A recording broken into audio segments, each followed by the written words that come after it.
Koleso sme si shodili, máme tu brzdový strmeň, držak strmeňa, brzdový kotúč. To všetko musíme dať dole, aby sme sa dostali k ložisku. Ložisko je celý náboj s ložiskom, snímačom na ABS.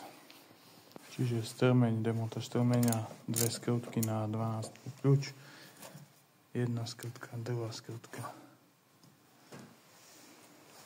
Demontujeme držak strmeňa, vzadu 2 skrutky, 17. 1, 2. Po demontovaní strmeňa a držiaka strmeňa si demontujeme kotúč a tu máme celé ložisko. Na demontáž ložiska potrebujeme dať tento kryt dole, pod krytom sa nachádza šuba. Tak, demontovali sme kryt ložiska, máme tu maticu na 30 volak, ktorú vykrútime.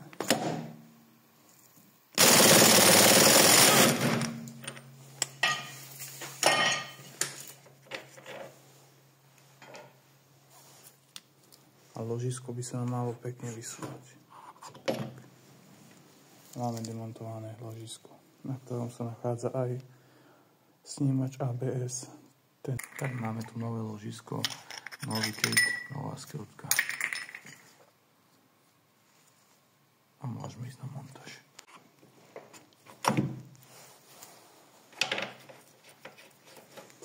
Máme ložisko, nová skrutka. Dotiahneme. Tak novú skrutku tu už máme na 32 volak. Vymeníme si golak a pokračujeme. Tak, čiže máme 32 golak, nová šuba je na 32. Dotiahneme to.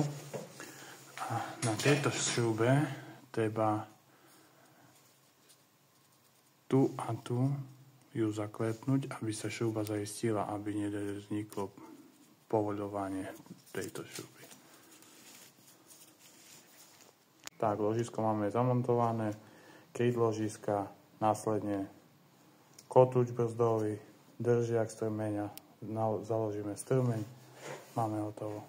Tak vám ďakujem a pre ďalšie videá ma začnite sledovať, ak sa chcete dozvedieť viac o opravovaní aut.